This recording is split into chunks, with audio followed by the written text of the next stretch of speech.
Hello everyone and welcome into the GSMC Fantasy Sports Podcast, brought to you as always by the GSMC Sports Network. My name is Christopher Shepard. Thank you all for tuning in to today's show. This should be a good one. Hope you all enjoy Monday Night Football. Very weird game, and that will be our first segment of the day that we're going to be touching upon, just recapping from a fantasy perspective what went down in that game and perhaps the off-field decisions that both of these teams made after the fact.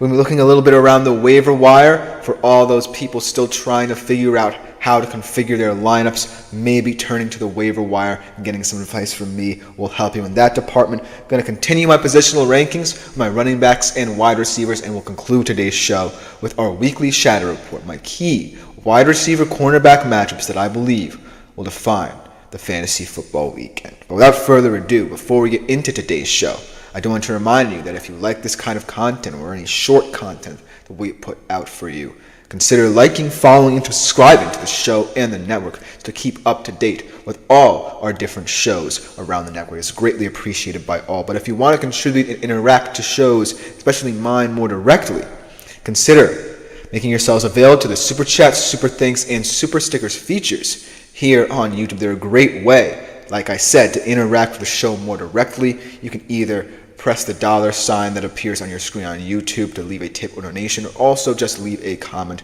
if you have any throughout the show. It just makes the show, my fellow shows as well, that much better, as Andres had some big trades today. Sheesh. If we have time during this segment, we will get to them. But I do want to, without further ado, jump into what happened on the field last night between the Buffalo Bills and the New York Jets before we get into all that happened today. In this game, if you're just a general football fan, it felt very frustrating to watch because it felt like either the team that won was going to win because they committed less penalties or because their field goal kicker would just kick a game-winning field goal, kick more field goals than the other, because it felt so weird watching fundamental, detail-oriented things go completely awry, and also to see how frustrating it was that officiating, as Andre said, Chris, what do I do with Garrett Wilson, bro? I'm a little scared, haha. Well, we'll talk a little bit about him as well, but we have a lot to discuss here with this game, especially on the fantasy front as well, because in terms of a fantasy perspective, I can't really say anyone truly was a star this game. It was a very efficient game for a lot of these players on both of these teams. It wasn't necessarily like anyone truly wowed. There were a couple people, but no one truly stole the game from a fantasy perspective. Least of all, Garrett Wilson, who's now on the outside looking in, a little bit of foreshadowing for what we could be talking about towards the end of this segment. But without further ado, let's just jump right into the fantasy side of things in this game. Overall, efficient play from both teams. Nothing too fancy. For the Jets, we saw a couple things that we wanted to see out of them in terms of getting the running game more involved, in terms of more pre-snap motions, and it was a pretty decent game, sans Robert Saleh. On the Bills side of things, they really found a new star in Ray Davis at the running back position. Just goes to show how crowded that running back room could be and how vital it could be down the stretch. But overall, not the prettiest of wins for them. But in terms of fantasy, I'll give you some key stats. Let's start off with Josh Allen. Pretty humdrum kind of day for him. 19-25, 215 yards, 2 TDs, 24.4 fantasy points. And if those are the kinds of stat lines we see from this new version of Josh Allen from now on, then so be it. Because if it wins the Bills football games, then you shouldn't really be too mad with it, because he's becoming someone who is taking care of the football in such a way that allows him to be someone who is teetering on both superstardom but also just all too natural, competent quarterback play. Because that's what it stems down to. If you can key in on the little details to make yourself look good, then chances are you're doing more things well to win than trying to take too many risks and be too risk-oriented to lead your offense, too quote-unquote Allen-centric, as some people call it. But overall, not too mad, not too bad for Josh Allen, and I'm pretty non-committal about his performance. It's one of those performances in fantasy where you just have to take it how it is. It wasn't anything too pretty. It wasn't anything to really wow you, but it was a vintage Josh Allen protecting the football performance. But then the real star of the day for the Bills on the offensive side of the football in terms of fantasy was Ray Davis, a revelation who we're going to be talking about a lot on the show.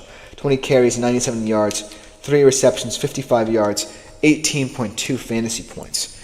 Really stepping up in James Cook's absence.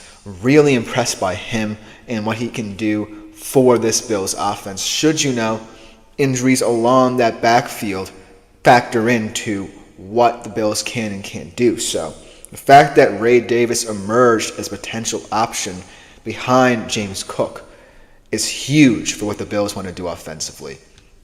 What with, Amari Cooper now in and things of that nature, it could change how they approach the running game, but it's important to note that Ray Davis could be a huge part of that. And then not really many receivers to point out for the Buffalo Bills in this one. But I do want to point out the fact that it seemed that Curtis Samuel seemed to get more touches. And this is definitely going to change going forward because, of course, the Amari Cooper trade. But Curtis Samuel is someone who I wanted to see more out of because he was perhaps the biggest name that the Bills had in their receiver core outside of now Amari Cooper. But it wasn't really an impressive performance. Only 7.4 fantasy points to show for it and 44 yards. So that's maybe why the Bills decided to go out for Amari Cooper. But if you want my honest opinion about that trade, I'm actually not necessarily swayed by it. Because I feel like the Bills have proved that they have enough in-house options besides also kind of switching over from a more pass-oriented approach to a run-oriented approach to really account for any deficiencies they might find. Because this was a tough physical game. Make no ands, ifs, or buts about it. So the fact that the Bills were able to approach this game in such a way that they were able to win through the run and through physicality should have projected as something that they should hold on to before they go out and make a swing for the fences. Because right now, they're in pole position to win the AFC East as well. If anything, I feel like the Amari Cooper move could be a little bit more important come playoff time because he could be a difference maker then. But I don't see why we would feel rushing this. As honest, I feel like the Bills needed this if they want to make a run. That's an interesting point because from the way I see it, Amari Cooper feels like someone who is going to really help them in the postseason. But from what we've seen of them, they have enough that in the regular season at the very least, they'll be fine because the AFC East is not scary enough for me to say the Bills won't win it. They're certainly going to pick up enough divisional wins. They're certainly going to be in and around the conversation to be at the very least a number 3 seed in the AFC. And ultimately, it looks like Josh Allen, for the most part, has been the most comfortable he's ever been. And if they keep on playing the style like they did against the Jets, then chances are they can beat teams that are in that kind of middle tier in the AFC, like the Jets. And they're going to be facing a lot of them thus far. Their schedule is highly manageable going forward. But then, if you're on the Jets side of things, this game certainly felt a lot more promising than it looked. I feel like a lot of people are going to say, well, the Jets look like the same old Jets we've seen for the past couple of weeks. But there were some nice things mixed in there that gave me optimism if, say, you're a Jets fan watching or just anyone in general who was curious to see how the Jets offense would look, sans Robert Saleh, to show that they have weapons there that they could have utilized all along, which just makes me feel that much more weird about the Devontae Adams trade. But going into the game last night in the fantasy perspective of us all, Aaron Rodgers, perhaps his best game ever as a New York Jet, 23 of 35, almost 294 yards, 2 TDs, 1 interception for a total of 17.76 fantasy points. And, I felt like this showed the level of talent that the Jets have at their disposal if, Aaron Rodgers is willing to distribute the wealth a little bit more. Because we saw moments where, yes, he was tied into receivers he's more comfortable with, like Lazard and Mike Williams. But we also saw a lot more Breece Hall in both the passing and receiving in the running game. And I feel like we saw what this Jets offense could have been like if they didn't go out for Davante Adams and just worked with what they had. And it didn't look too bad. So if I'm, say, Breece Hall or Garrett Wilson, I'm kind of mad at this trade if I'm them. I'm saying we proved before that without Aaron Rodgers, we were competent players in this offensive scheme. So why are we now relying on Aaron Rodgers as the guy to lead us when we have been leading this team to 7-win seasons when we should have won 4 games the past 2 seasons? So I would feel hard done by if I'm either Breece Hall or Garrett Wilson. Not for nothing, Breece Hall had a decent game, 18 carries, 113 yards, 21.9 fantasy points. Saw a lot more out of him. But then, of course, going back to the whole Aaron Rodgers-centric narrative, Allen Lazard had the biggest game of anyone for the Jets receiving core with 6 catches, 114 yards, 1 TD, and 23.4 fantasy points. So the Jets' decision to trade for Davante Adams, I am not necessarily swayed by, but I still feel like the Jets are stuck between 2 mindsets. Whether or not this is Aaron Rodgers' team to determine what to do with and how to approach the offensive setup and game plan going forward, or if it's the team's will to really come together around Aaron Rodgers and find a way to make different things work.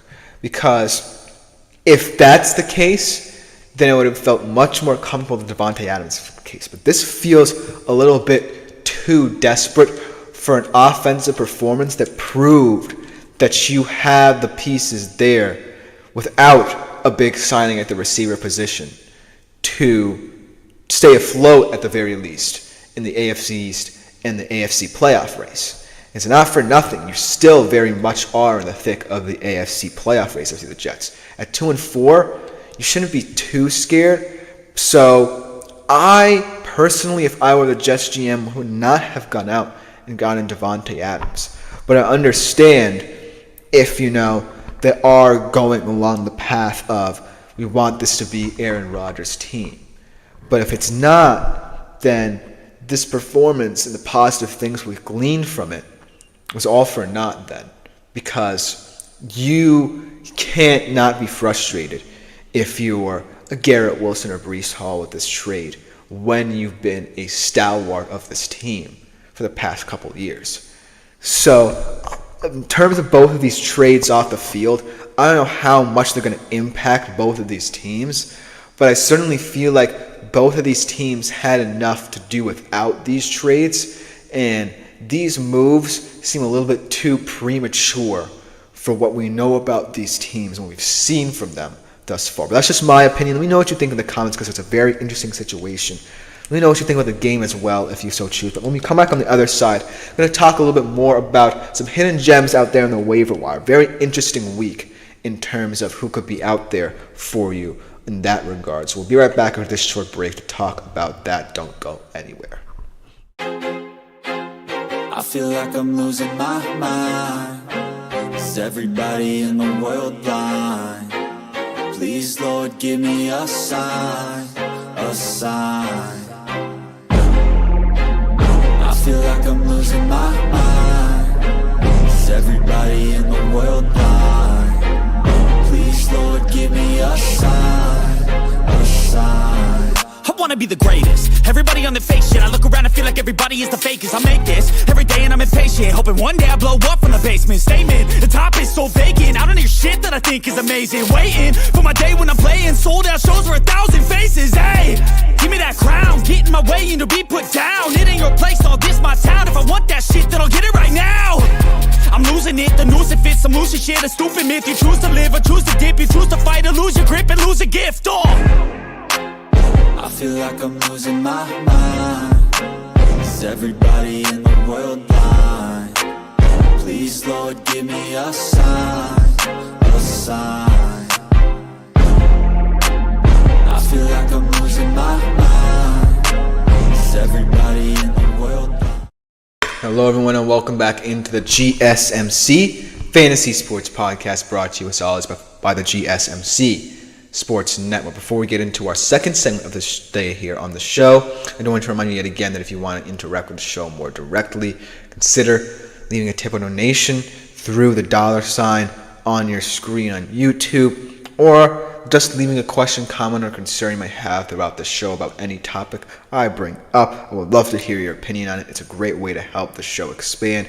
Also, if you feel so inclined, do it with my fellow podcasts because they are doing their own thing very well in their own rights. But without further ado, let's get into our second segment of the day here on the show, addressing the waiver wire a little bit here. And it's getting a little bit more clear-cut in terms of who we know potential superstars and who we know are deep sleepers here. And the list that I compiled is a mixture of both, but I don't really know how I would view the waiver wire as someone telling you who to get in that regard. This segment is starting to feel more like we're reviewing guys who have either made this list a couple of times or who are seeing performances out of that we really don't know how to navigate through, because they're in very interesting situations, all these guys that I talk about in my waiver wire segment. But without further ado, I'm just going to go right into it and see what you guys think about this, because it is a very weird thing to navigate when you're playing fantasy football, the waiver wire. Without further ado, let's jump right into it. The first guy that I want to mention is a guy who I was very high on coming into the year, a guy who I actually personally drafted in my fantasy draft, but decided to let go, I believe, after a couple of weeks because he didn't really factor into the Chargers' plans that much. But now that their second option, Gus Edwards, is on the IR, he could potentially play into their game plan a little bit, and that is Kamani Vidal. He had a decent game through the air, actually, getting a receiving touchdown, 13.1 fantasy points, his first receiving touchdown of any kind in his NFL career. Granted, though, he is still seen as the third back in that system. And for what it's worth, there's no way you're taking away, say, 5 to 10 J.K. Dobbins touches for the sake of just incorporating a rookie. But when he's on the field, I feel like you can utilize him in so many different ways just because of the fact your running game and ground game in general is so potent with Dobbins. As we saw, he did get that receiving touchdowns. Maybe in the future, he could be a situational back on passing downs, because the value he could add in terms of creating even more versatile side to their running game could be vital for the Chargers going forward, because at some point they're going to have to find ways to win games against superior opponents, especially in the AFC West, and if they want to be a viable contender for at the very least a wild card spot in the AFC. And so I think that Kamani Vidal is not a pretender in terms of someone who ends up on the waiver wire and you might want to go out for. If you pick him up, he will have decent production for you.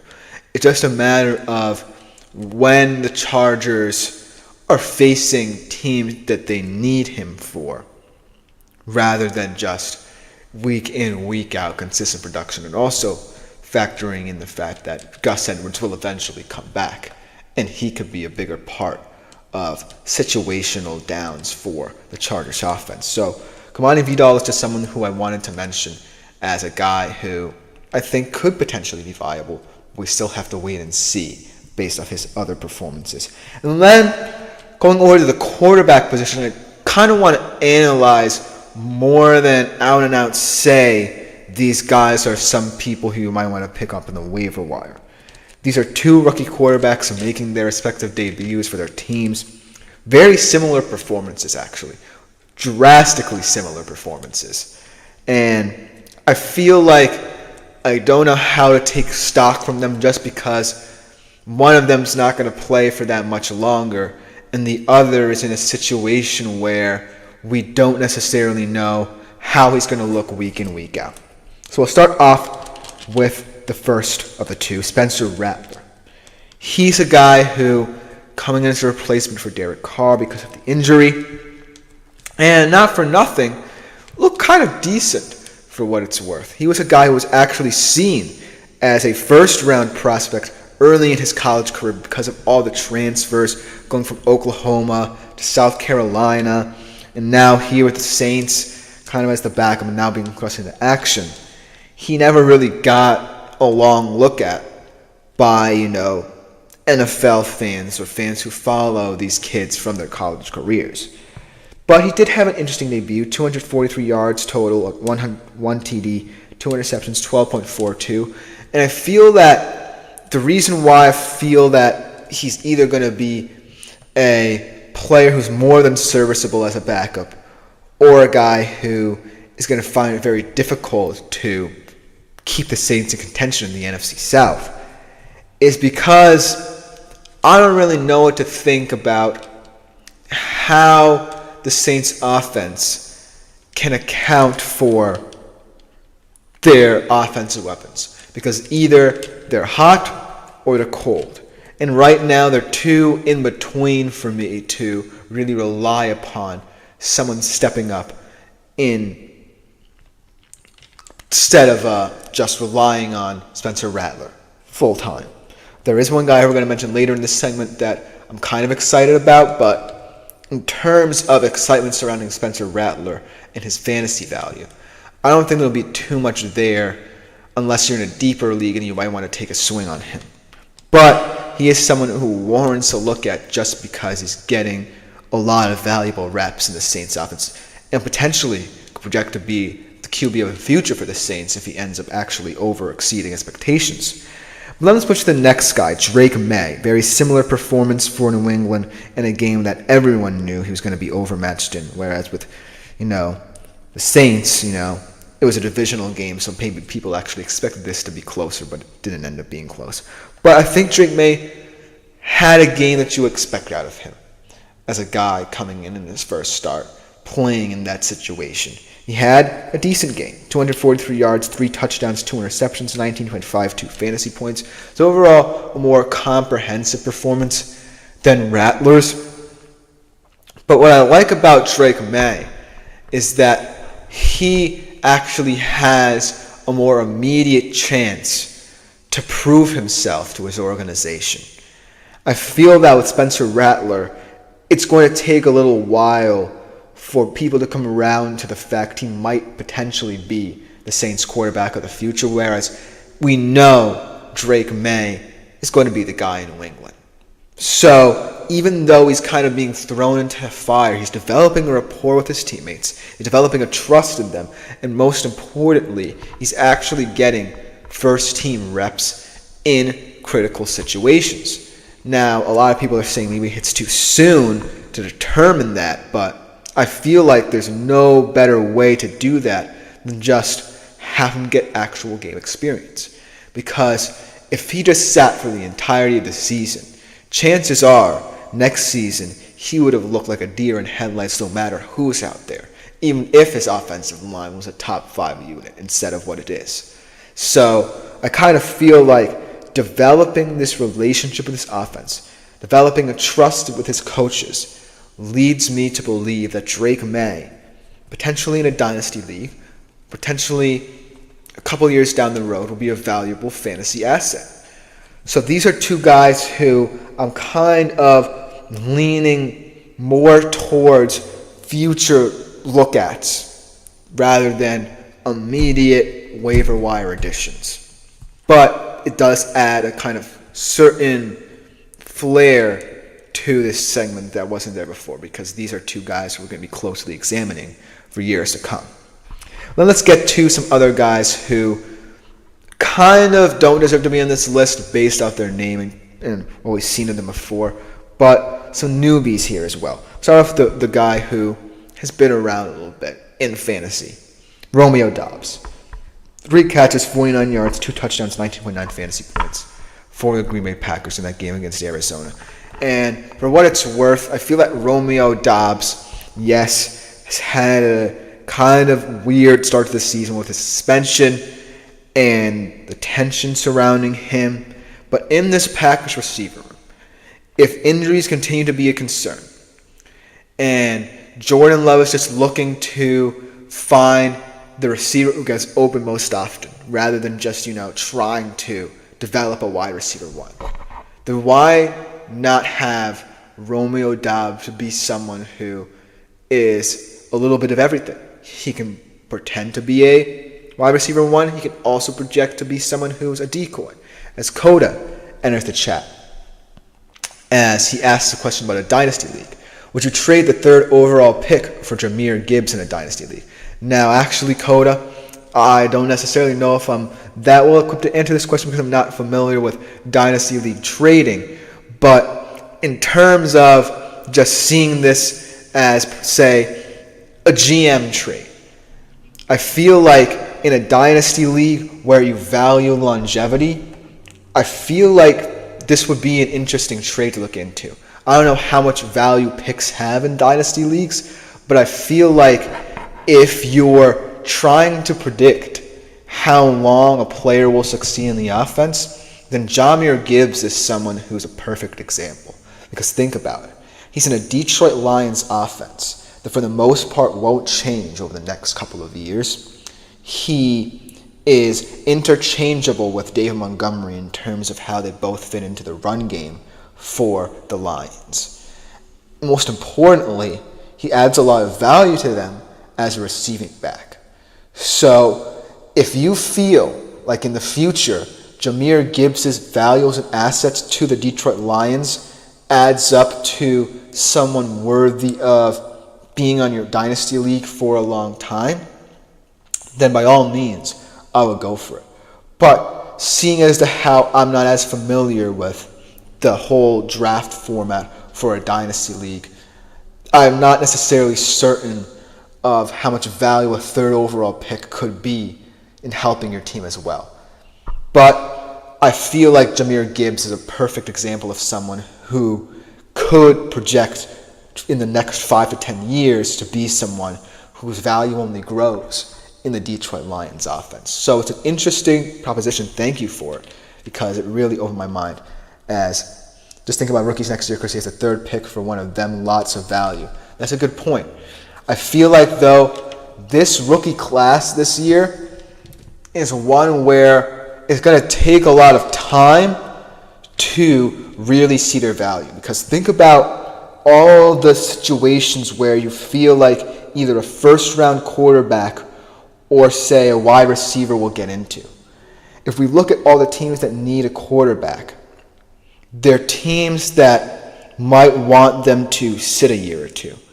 Maybe only, say, the Raiders and potentially the Giants are the 2 teams where they would draft a quarterback thinking that he would start right away. So I'm not certain that a 3rd overall pick in a dynasty league right now projects better than what Jahmyr Gibbs could be for the Detroit Lions offense, say, 5 years down the road. That's just my opinion about this. It's a very loaded question, right? Because if, you feel that, say, a Quinn Ewers or a Cam Ward or even a guy at receiver like McMillan or Burden is really that worthy of attention, then by all means, they're perhaps the most interesting project you can get in a dynasty league. But right now, I feel like the Detroit Lions offense is going to be a good one for the time being. And Jahmyr Gibbs is just going to continue to grow into it. But that's just my opinion. But it's a good point you bring up, Andre, in that all of these guys could be projects in the future. In a dynasty league, they could be very valuable. But I do kind of want to get back to kind of round out my waiver wire update. This segment did get a little bit long. I want to mention a guy who Spencer Rattler actually seemed to have developed a rapport with. How about Bub Means, of all players? In a thin Saints wide receiver room. 5 catches, 45 yards, 1 TD, 15.5 fantasy points. This could be a guy who over the next couple of weeks, as Cody says, thank you for tuning in, my friend. This is a guy in Bum Means who over the next couple of weeks, if Spencer Rattler has trouble developing a connection with any receiver, Bum Means could be the guy. They're fellow rookies, and not for nothing, he's someone who looks like he could be a competent red zone threat for the Saints team who might struggle there. And then the last but not least, Ray Davis. We know his story could be of value to the Bills. Maybe if James Cook comes back, though, he's going to get the majority of touches, and Ray Davis might just be a situational back. But I'm taking stock, a lot of high positive stock in this game from what we saw out of Ray Davis. But let me know what you think in the comments. I will just about do it for this segment. Sorry for going a bit long, but for our third segment of the day here, we're going to be continuing with our positional rankings, starting off with our running backs today, talking about who could stand out in Week 7. Don't go anywhere. We'll be right back to talk about them. Looking for your daily fix of sports talk without having to pay for it? GSMC Sports Network is available on YouTube. Just search GSMC Sports Network. Get your fix of daily sports talk shows on YouTube, absolutely free.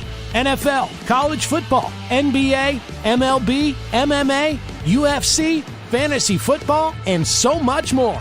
GSMC Sports Network has shows running all day long, with new sports shows starting every 2 hours. Just like on your favorite cable sports channel, except GSMC Sports Network is absolute. Hello, everyone, and welcome back into the GSMC Fantasy Sports Podcast. Hope you all enjoyed the first two segments. But our third segment of the day here, we're transitioning a little bit from Monday Night Football and talking about the waiver wire to my positional rankings that I'm going to be continuing throughout the week. Starting off today, though, with our running backs. A lot of interesting guys to talk about. The four I have compiled are four guys who all are in very interesting situations. I would say about two of them are in very good situations for where they're at, and the other two are in situations where I feel like they need to be the focal points of their offense going forward. With that being said, let's just get right into it. Let me know what you think in the comments if you have any along the way. Starting off, my first running back. This is a guy who was on the bye, is in a weird situation this season. Someone who I wasn't very hopeful about coming into the season, but now I kind of feel like I'm imploring to have more of a say in this offense, and that is Devon Achane going up against the Bucs this week. I think I said on the bye, so hopefully the Dolphins have time to really see where they're at going forward. They did say, shockingly, we'll talk about this a little bit later this week, coming from Mike McDaniel, that Tua would be expected to play again this season, so maybe more value will be added to Achane as the season goes along if Tua comes back. But for now, I feel the value that he can add to the Dolphins and to your fantasy team stems from the fact that if Tyler Huntley is the guy, the best way to operate this offense is through a lot of options, spread options, RPOs, what have you, because it best utilizes the traits that make Achane so special in the first place, and it opens up a lot of avenues for Tyler Huntley to just be more comfortable and effective in the system.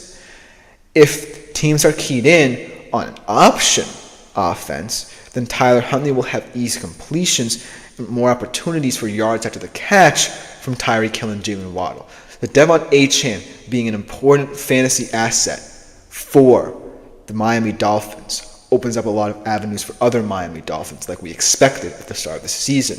It's just a matter of if Mike McDaniel sees that in this team and wants to operate it with this team going forward.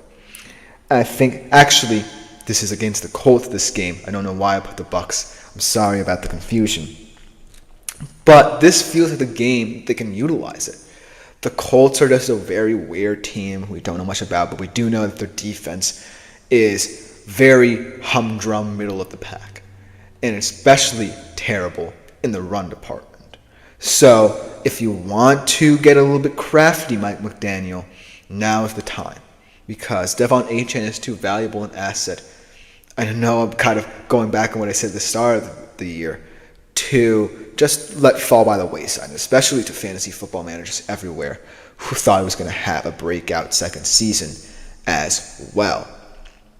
And then we shift to a guy who's already an established kind of star for his team in a very important game, perhaps the game of the week, who I really feel is going to get a lot of opportunities in this game.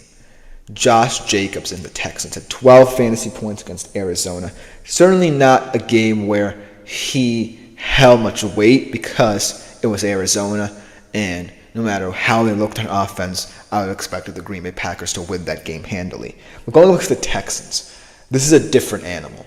I feel that the Texans' defensive game plan will mirror that of what Brian Flores and the Vikings did with the Packers in terms of disguising coverages, limiting plays, really kind of trying to confuse Jordan Love. But also what they have that maybe the Vikings didn't necessarily do as often as I thought they would are guys who can generate pressure.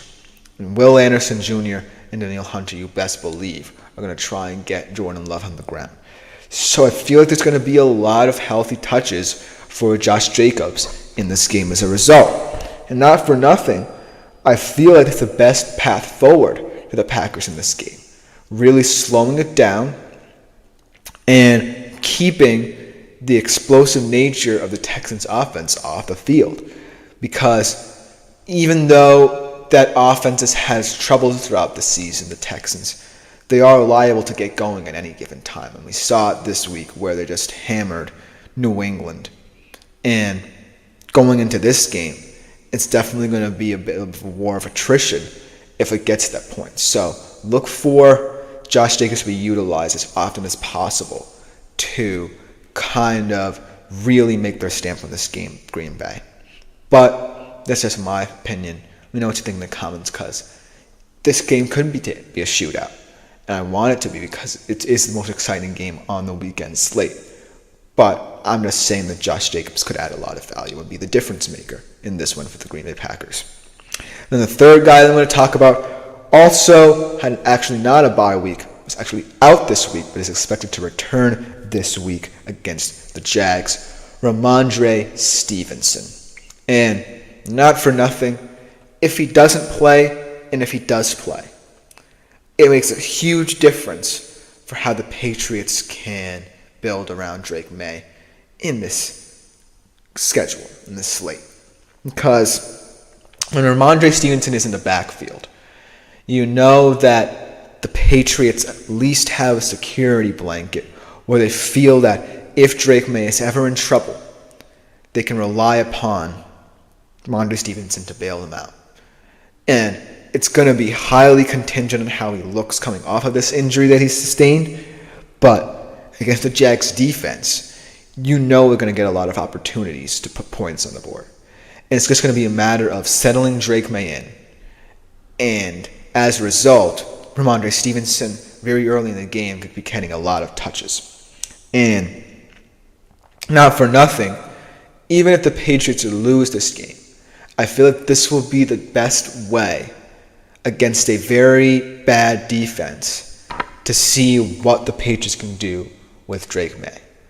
This is the perfect litmus test for anything that happens to him or anything that will happen to him. As Andre, I'm going to address this comment real quick, asking about a trade offer. I got offered DK Metcalf for Garrett Wilson, full PPR. Should I take it? I feel like going forward, I feel like both of these offenses are big question marks at this point. But if I were to guess on who I would say I would trust more and who's looked better, I would say the Seattle offense is going to play a little better than we expect. And they're going to have to because they have a tougher slate going forward than New York. But I just feel like even in those games where they're basically playing from behind, DK Metcalf has always been a decent, solid fantasy wide receiver for them. And he can do no wrong. Whereas Garrett Wilson now, he's going to be very, very frustrated. And it's going to show in how the Jets play going forward. I feel like this move really disrespects the value of what Garrett Wilson and Breece Hall brought to this team. Because I'm sticking by the fact that they should have been the superstars of this team rather than Aaron Rodgers. Because they already did it with this team. And they did it with Zach Wilson, Tim Boyle, and Trevor Siemian as their quarterbacks. So the fact that Aaron Rodgers is ignoring them and not giving them the touches they deserve is very troubling. Whereas DK is going to be the man going forward. I feel it for the Seattle offense. DK is going to get his targets, he's going to get his touches, and most importantly, he's going to get all the big explosive plays in the Seattle offense. So I'm taking this straight up. But the silver lining about the whole Garrett Wilson situation is that maybe, just maybe, if, Aaron Rodgers is just getting so frustrated by what the Jets are trying to do to get him to succeed, maybe he's going to start to see that Garrett Wilson and Breece Hall are going to be the difference makers going forward, because everyone's going to be keying in on his buddies in Lazard and Adams now. So maybe that opens up a little bit of opportunity for Garrett Wilson. That's just wishful thinking going forward. So I would immediately accept this trade. I'm going to weigh it out personally because I still have him on my fantasy team. But going forward, it's going to be an interesting kind of thing to monitor in terms of how that Jets wide receiver room looks. But going back into my running backs, Ramondre Stevenson, always going to be a guy who you're going to trust week in, week out, especially against the Jags, especially in a situation where Drake May might need him now more than ever.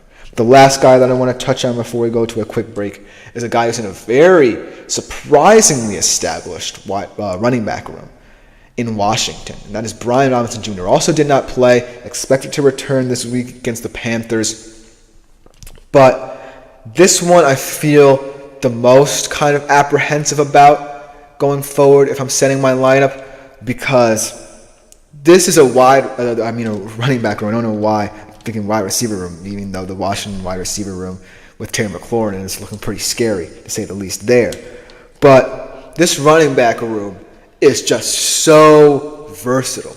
It's so well balanced that any given moment, any one of those three guys there can have a big play. And it's just the fact that Brian Robinson Jr. is seen as the starter as the reason why I feel that he's going to have a big impact in this game, especially against the Panthers as well. I always say, matchups are always important here. But against the Baltimore Ravens, where he didn't play, he could have been a huge X factor in this game if they had to contend with all three Baltimore of him, Eckler, and McNichols. That's dangerous. Jaden Daniels certainly would have had a lot more options and perhaps looked even better in this game. Because if for nothing, he was already very efficient in and potentially have won it. So that's how much value Brian Robinson Jr. adds to this team, just because by adding him to that three-headed running back room, it just makes it so difficult for teams to defend, especially if Jaden Daniels is on as well. And against the Panthers, they're going to look very hapless against this Washington Commanders team.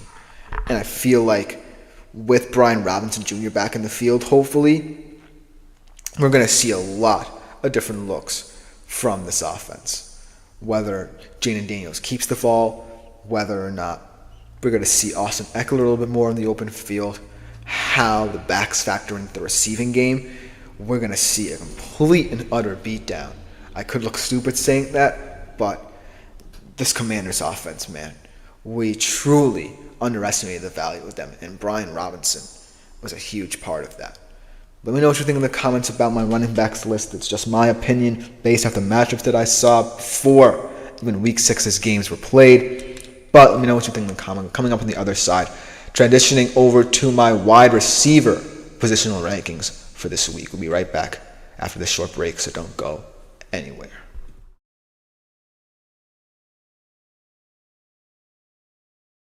For the best and latest podcasts available anywhere, go to the podcast app on your cell phone and type in GSMC to access free content-rich podcasts on health and wellness, book reviews, sports, entertainment, relationships, social media, movies, technology, finance, and even weird news. Subscribe and download the GSMC Podcast Network's family of shows, available everywhere podcasts are.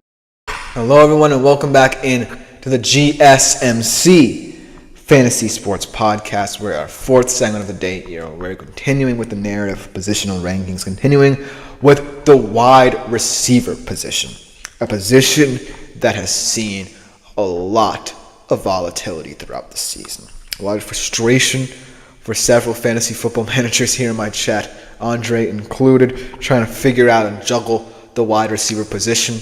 But hopefully this segment, week in, week out, helps you in terms of setting your lineup, because I always try and give you the best advice based off, of course, matchups, but also because of the volatility of the position, especially with the wide receivers here. Without further ado, I'm going to talk about the 4 guys who I think will have good games. Starting off with the guy who, week in, week out, you always have to trust, but he's going to have weird games depending on how the Bengals look each week. But this week, I feel he's going to have a big one. Jamar Chase. Their first divisional game against the hapless, god-awful Cleveland Browns. Now, against a pretty average defense in the New York Giants, he had a quiet game. Did Jamar Chase, 12.2 fantasy points. But this is a defense that should be reeling in the Cleveland Browns. As Andre said, man, if I had Rashee Rice still. Imagine. I feel your pain, Andre, because we have very similar teams and very similar players. And so I could be sitting here saying that I potentially have one of the better fantasy wide receiver groups in my league. But now I'm kind of stuck relying on Amon-Ra St. Brown to heat up at some point, and Garrett Wilson to still get the touches I think he deserves. And if I had Rashee Rice, all those problems probably would go away. So it's still something that you still kind of have to say it is what it is and try and get on with it. But, wide receiver is just a versatile position that you can find anyone, basically, to try and replace them. But Jamar Chase, going back to him, this is just a game that he should dominate in. Because if I'm the Browns defense, I can't get enough stops to truly account for the ineptitudes of my offense. That's basically what I'm thinking here if I'm the Cleveland Browns.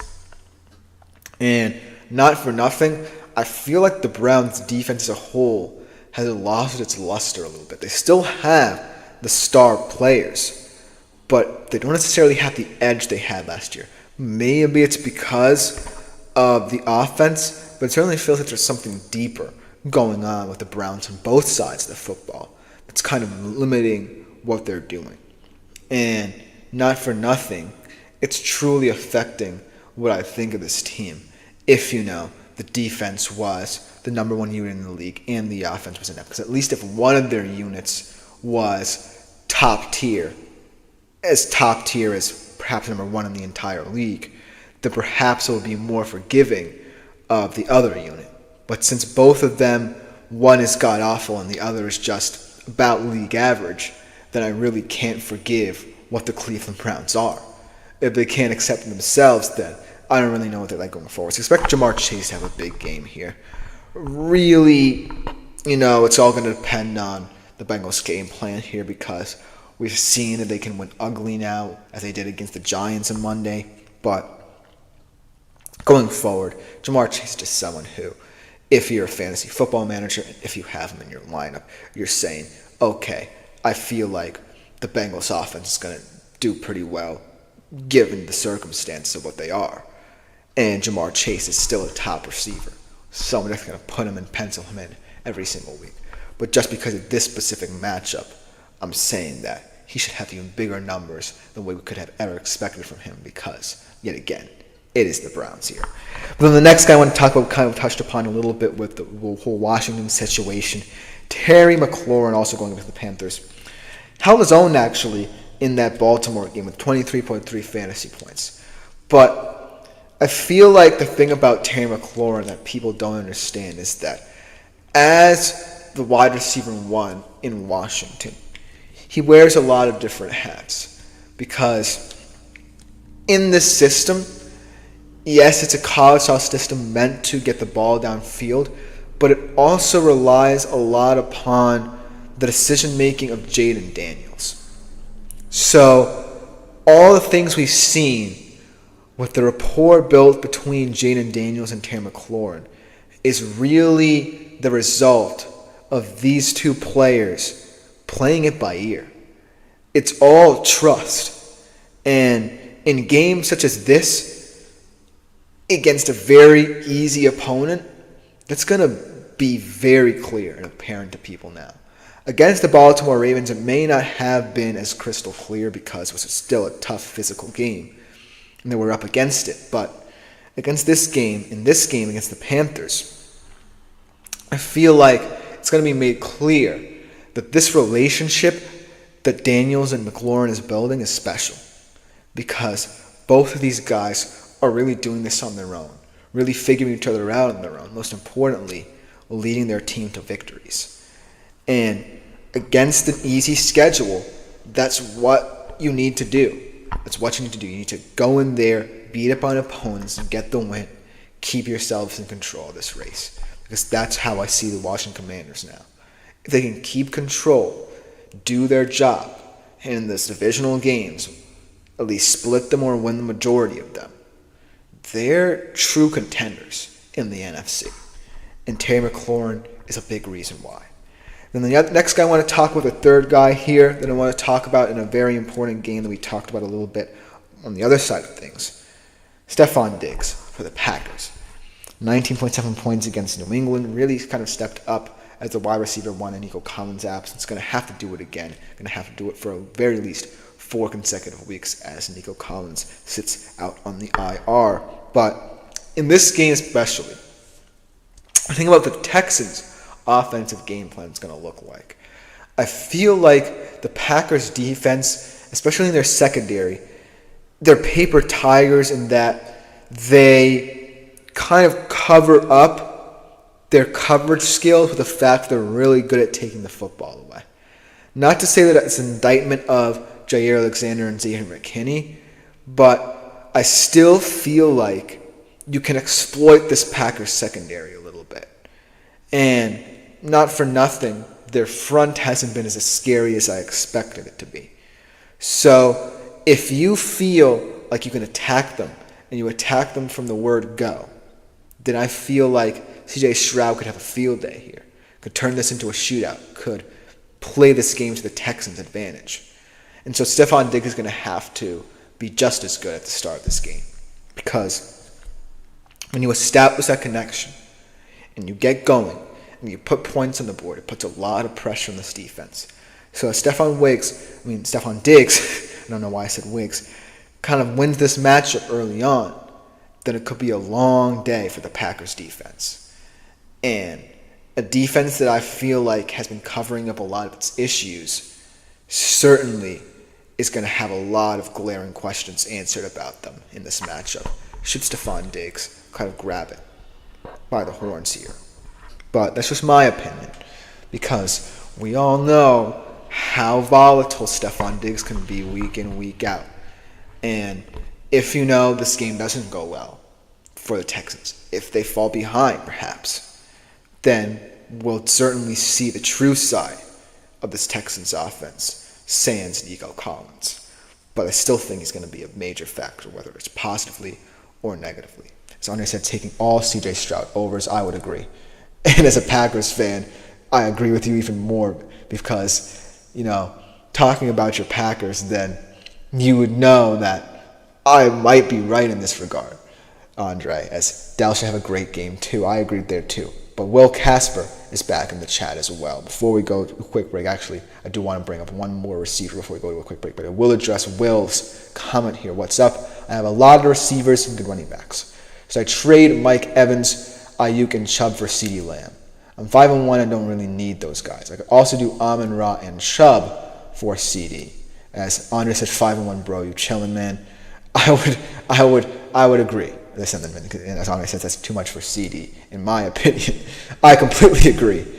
At 5-1, with all those guys, yes, you might be saying, okay, I can pack it in a little bit, but you should never pack it in fantasy football.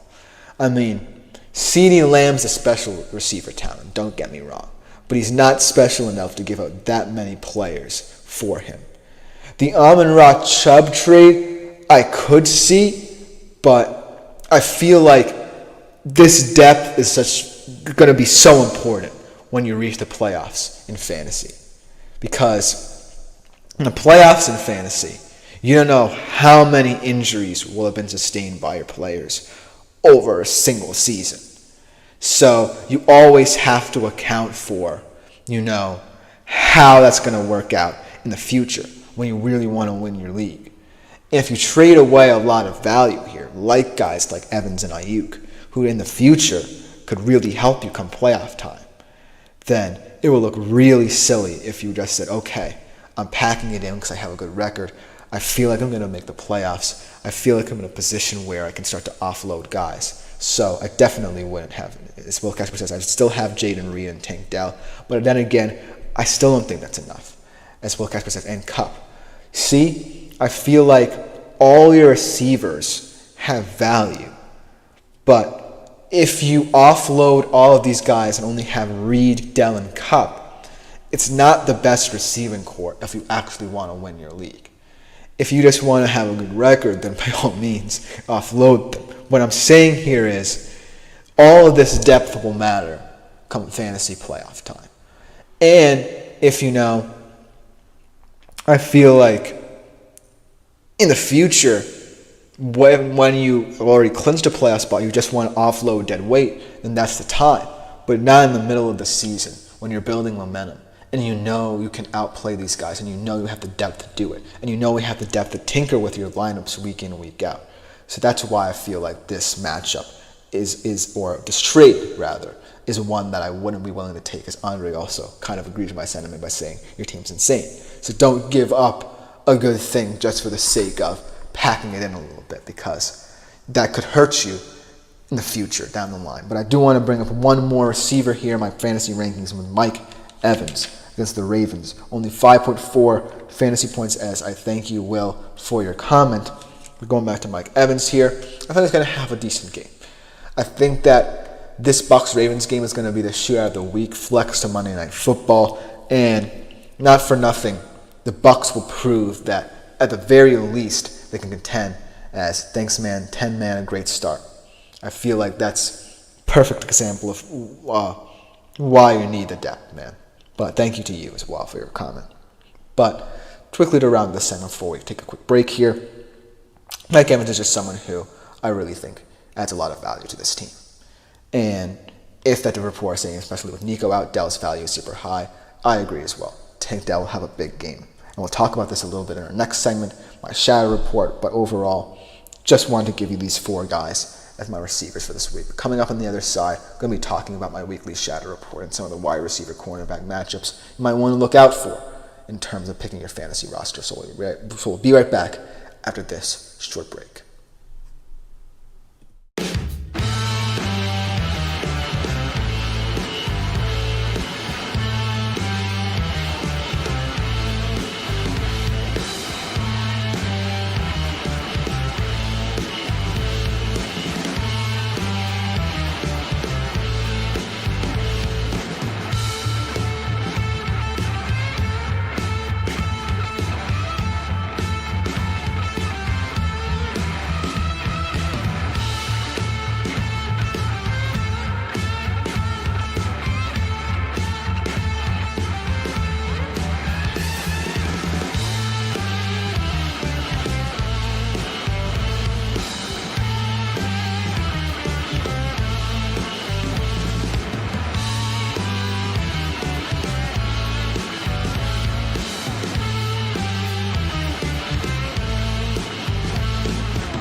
Hello, everyone, and welcome back into the GSMC Fantasy Sports Podcast, brought to you as always with the GSMC Sports Network. And this will be our final segment of the day here on the show. It will be my weekly shadow report. A little bit early in the week for my weekly shadow report, but why not get it out of the way? My key wide receiver cornerback matchups, kind of following the narrative of my personal rankings and the wide receiver position for this week that will define the fantasy football week, in my humble opinion. All of these matchups, important matchups, divisional matchups, game of the week matchups, and just matchups that I'm really intrigued to see play out at a fantasy perspective. So without further ado, to conclude today's show, let's get right into my shadow report. Starting off kind of like right where we left off. Mike Evans going up against Marlon Humphrey. And this is perhaps the biggest game of the week matchup in terms of two units that really are projecting to be two of the more underrated units in the entire league. The Bucs offense, a unit that has seen a lot of good production out of Baker, out of its receivers, and out of its running backs. A lot of versatility in that running back room as well. Not just, like I mentioned, in Washington's. But then, going against the Ravens defense that kind of got a lot of flack to start the season because they lost Mike McDonald, who was a big part of what they did last year defensively, and didn't necessarily look like the sum of their parts, but as the weeks have gone on, have really supplemented and complemented their offense very well. And I think the big part about this defense that's going to really come into question over the next couple of weeks is, of course, the secondary with all this talent. And so this particular matchup perhaps is going to be the most defining of the week in fantasy, because you have one of the most reliable fantasy receivers probably of all time in Mike Evans going up against perhaps the most well-rounded, experienced corner in the league in Marlon Humphrey. And so if Mike Evans and Baker Mayfield are on the same page like they've been to start the season, this could be a tougher matchup than people expect, because I still feel like Marlon Humphrey might have the edge, but it's also going to be about how the Bucs decide to attack the Ravens, because, like I said before, this isn't the same Ravens defense as we've seen last year. This is a defense that still has a lot of ways to be exploited. That still hasn't figured out everything just yet. And so, like I said, this Bucs offense, an underrated unit, if they're on, can put up points quickly. And Mike Evans, not for nothing, is going to want to line up all over the field, try and confuse them, be part of the pre-snap motion. He's just a very experienced guy who will do whatever it takes to win his matchup week in and week out. And so, it's just going to be a fun one. I hope that Mike Evans or even the Ravens defense, because of Marlon Humphrey's exploits in the secondary, plays very well for you. But this is just one that game of the week potential is just going to be so exciting to watch. The next one as well, more of a general receiving core deep dive rather than just, one guy trying to define the game. The whole Texans receiving core, of course, sans Nico Collins, unfortunately, in this one against the Packers secondary, specifically Alexander and McKinney. Now, like Andre alluded to, the Texans still have Tank Dell outside of Nico Collins. Not for nothing, Tank Dell pretty much outperformed expectations considering where he was at the Nico Collins last year, if you really think about it. Because Nico Collins, I kind of feel like, was on a lot of people's radars. As Andre also says, should I wait out a few games to see how Wilson does with Adams or sell high? Well, I'm going to try and take the moral high ground myself here and try and keep Wilson just because I believe in him so much and I don't want to see his potential go to waste. But I feel like now is the time to sell. And I feel like not for nothing, this team is just going to become so Rodgers-centric now. Because even with all the positive they should have seen in last night's game, to go out and get Davante Adams is like a major slap into the face of what they were trying to build by bringing in Breece Hall and Garrett Wilson. It was under Joe Douglas, I believe, still, that these players were drafted. And to play so well for 2 seasons without Aaron Rodgers, with terrible quarterback play, and then be disregarded just because you're trying to win because of the quarterback you brought in, I think you have to sell. It's just sad because it's something. He also says Mason and Wilson might package IDK what receiver to target though. If you're looking for, say, a receiver who should be easy to get, and also says my running backs are Kanan and Henry, so you're set in that department, I believe. I feel like if you're trying to target a receiver who is not necessarily a top-tier target will still get the job done, why not Tank Dell? You know what I mean? Tank Dell is someone who, especially in this matchup, we're going to see a lot of good things out of.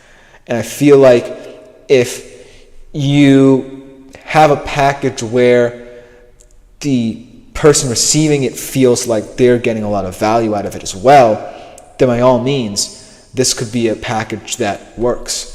Because selling high sometimes backfires because a person might not want them anyways, and you're kind of forcing your hand with it. But this one certainly feels like it could merit consideration, especially if, people think Dell won't step up in Collins' absence. But it's a risky one as well. I wish good luck to you because, as always, players who expected big things out of or picked off the waiver wire and have performed for you, and now you're selling because their situations are murky, is always difficult to navigate. But that's just my personal advice. Also, potentially, maybe a guy off the waiver wire like Dobbs could potentially be a nice pickup for you. That's just my opinion. But going back to this matchup, I just think it all stems down to, how the Texans come out. Because they still have a good run game as well with Joe Mixon and Akers. But at the end of the day, I think they can win this game if they exploit the Packers secondary and the paper tiger qualities it possesses in terms of how aggressive both Alexander and McKinney can be. But my third matchup here, not necessarily the important one, but still one I'm really kind of intrigued to see, Jamar Chase against Martin Emerson. And this one is more meaningless than the others, and I'll say it because it's not going to be the game-defining one. I feel like the Bengals are going to win this game easily. But at the end of the day, I want to see Jamar Chase as Bryce enters the chat. Hey, Boston, how you doing? How are you doing, my friend? Welcome to the show. I feel like this matchup here is one that on any given year, if both of these teams are competing for a playoff spot, would be a marquee wide receiver cornerback matchup. Because it's so humdrum, all I want to see out of this matchup is complete and utter dominance by Jamar Chase. Because we know how good this Bengals offense can be. But I don't necessarily think we've seen it against a team that, even though they have so much going wrong with them, still has these star guys who they can trust one-on-one in man coverage, especially in the Browns secondary. I feel like I want to see a comprehensive win in this matchup for Jamar Chase, because this season for him has been one that people will generally point to and say, hey, this is a good start to the season for Jamar Chase from where he was at the start of the year. But I feel like if the Bengals want to get back into the race, be taken as a real team by everyone concerned in NFL circles, then Jamar Chase has to win marquee matchups like this, even in a much less important game than people think it is. So that's my reasoning behind it. And then the last one, another just fun one that I want to see for myself, DK Metcalf versus AJ Terrell, because you don't often see this one that often.